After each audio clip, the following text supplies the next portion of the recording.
የኔን ታሪክ ያለ ፍቃሪ ስለተጠቀምሽበት ነው። በቃሽ፣ እሺ ይበቃሻል፣ በቃሽ። ቆይ እኔ ምንድን ነው ያደረኳችሁ? ምንድን ነው ያደረኳችሁ? ንገሩኝ እስኪ። ቆይ ምሩ ንገሪኝ እስኪ፣ ምሩ ንገሪኝ። ቆይ እኔ ከአንቺ በምን አንሳለሁ? ንገሪኝ እስኪ። ቆይ ኪሩቤል እኔን ለምንድን ነው መውደድ ያቃተው? ቆይ ንገሪኝ ምሩ፣ አስረጅኝ። እኔ ከአንቺ የተሻልኩ ጤነኛ ሰው ነኝ አይደል? ለምን? እሺ ንገሪኝ፣ ለምን ምሩ፣ ለምን? ደግሞ ደህና ነገር እንዳደረገ ሰው ታወራለህ አይደል? ትንሽ አታፍሪ?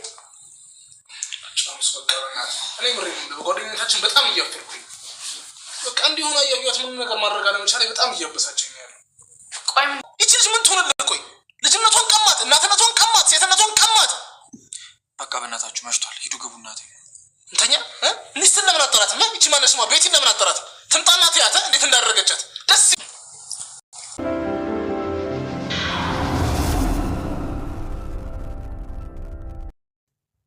ዛሬ ቤቲ ማን ያሳዝነው? እኔ በጣም አሳዝናኛለች ቤቲ ማለት ነው። በእውነት እኔ ድራማ ብቻ ሳይሆን ትክክለኛ ያፈቀረችውም ነው የመሰለኝ ማለት ነው። በነገራችን ልዩ የሚፈቀር ነው።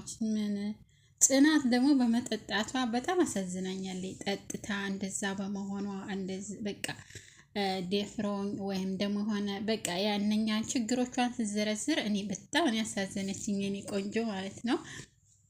ቤቲ ደግሞ ይበልጥ አሳዘነች። ከጽናት ይልቅ ደግሞ ቤቲ በጣም አሳዘነችኝ። አንድነትም አሳዝናኛለች ማለት ችግሯን ሳትቀጥል የመጣይበትን ጉዳይ ወደፊት ሳትቀጥል ባጭሩ በመቅጨቷ በጣም እኔ ጎበዝ ብያታለሁ ማለት ያላትን ችግር ለኪሩቤል ተናግራ ፍላሹን በመውሰዷ በጣም በጣም አደገኛ ናት።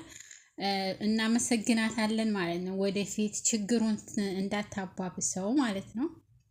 እና ቤቲ በጣም እኔ እንደው አንጀቴን የበላችኝ እሷ ስታለቅስ እኔ እምቢ የመጣ ማለት ነው። እምቢ ነው የመጣው። ሁላችሁም እንግዲህ በፊት ያላችኋት እንደውም አንዳንድ ልጆች ኮመንት ያላችኋት ለቤቲ በጣም በጣም ራስ ወዳድ ናት ነው ያላችሁት ማለት ነው። እንግዲህ አንድ ልጅ በረጅሙ ጽፋለች። በጣም ረጅም ነው የጻፈችው ማለት ነው። ኮመንት ላይ የጻፈችልኝ አነብላችኋለሁ። ሀገራችን ላይ ትክክለኛ ፍቅር ማለት አብሮ መኖር፣ አብሮ ምንም ነገር ማካሄድ አይደለም። እውነተኛ ፍቅር ማለት የሚያፈቅሩትን ሰው ደስታ ብቻ መኖር ማለት ነው። ራስ ወዳድ ሰው አፍቃሪ ሊባል አይችልም በፍጹም። ምክንያቱም ራሱን ጥቅም ስለሚታገል። ቤቲ ደግሞ ራስ ወዳድ ነች። ሲበዛ አልፈልግሽም ብሏታል። ስለዚህ ትክክለኛ አፍቃሪ ደግሞ እንደዚህ እንደሚባል አይጠቅም። የተመቸውን እያደረገ ማፈቀር ነበረባት። ቀና ልብ ከሌላት ሁሌም ራስ ወዳድ ነው የምትሆነው።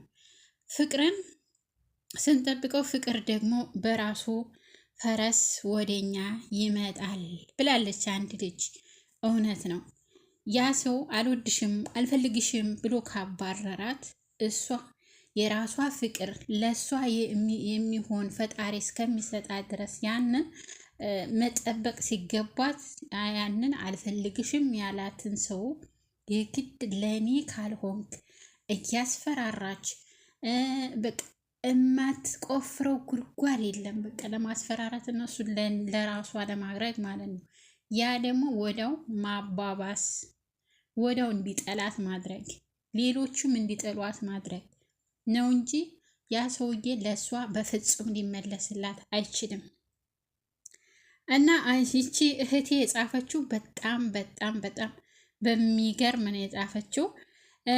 ሌላኛዋ ደግሞ በጣም በጣም ረጅም ነው አሁንም የጻፈችልኝ ኮመንት ማለት ነው።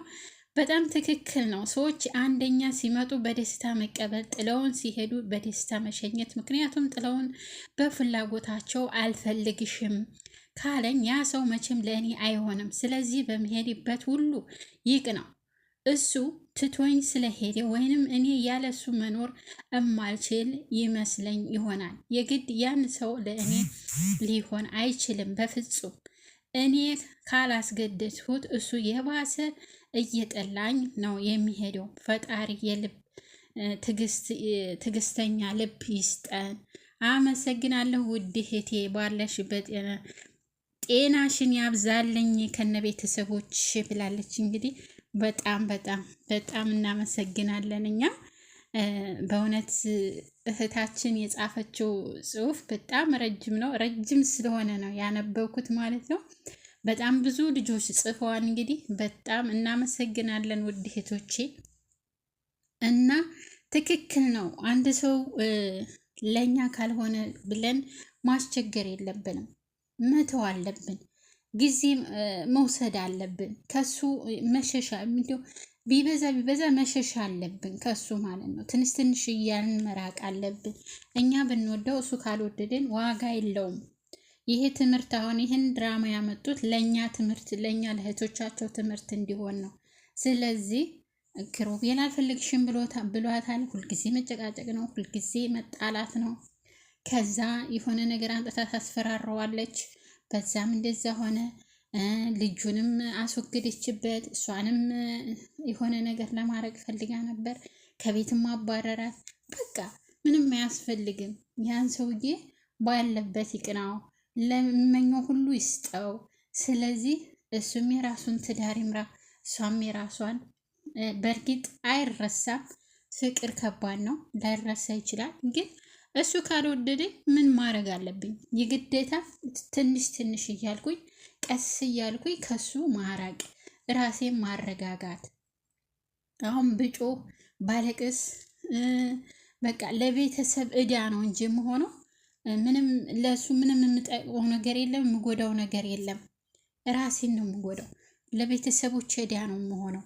ስለዚህ ሁላችንም እህቶቻችን ፍቅር ከያዛችሁ፣ ከአንድ ወንድ ፍቅር ይዟችሁ ያ ሰውዬ እናንተን ትቶ ተሌላ ጋር ፍቅር ከያዘው እናንተን አልፈልጋችሁም ካላችሁ ቀስ ብላችሁ ራሳችሁን አረጋግታችሁ የራሳችሁን ኑሮ ለመኖር መጣር አለባችሁ። እናንተ እንደ ብደት ቢያረጋችሁ ወይንም ደግሞ በቃ ቢቃውሳችሁ ለቅሶ ቢላችሁ በምታምኑት እየጸለያችሁ ወደ ፈጣሪያችሁ እየነገራችሁ ከዚህ ያንን ሰውዬ ለመርሳት ሞክሩ። በእርግጥ እኛ ሴቶች ፍቅር ስንሰጥ አንድ ጊዜ ነው። በቃ አንዴ ያለንን ፍቅር ሙጥጥ አርገን እንሰጥና ያ ሰውዬ ደግሞ ተጊዜ በኋላ እኔ አልፈልግም ሌላ ፍቅረኛ ጀምሬያለሁ ቢለን በጣም ስብርብራችን ነው የሚወጣው ማለት ነው። በጣም ከሚባለው በላይ እንሰባበራለን። ስለዚህ ፈጣሪ ከዚህ ያውጣን እያልኩኝ ቤቲ በጣም ነው ያሳዘነችኝ ዛሬ። እስከ ዛሬ ሰድባት ነበረ። አንቺ ራስ ወዳድ ለምን አትተያቸውም? ለምን አይፋቀሩበትም? አንቺ ለራስሽ ብለሽ ነው፣ እሱ ያፈቅርሽም፣ አንቺ ማታፈቅረው ዝም ብለሽ ነው እያልኩ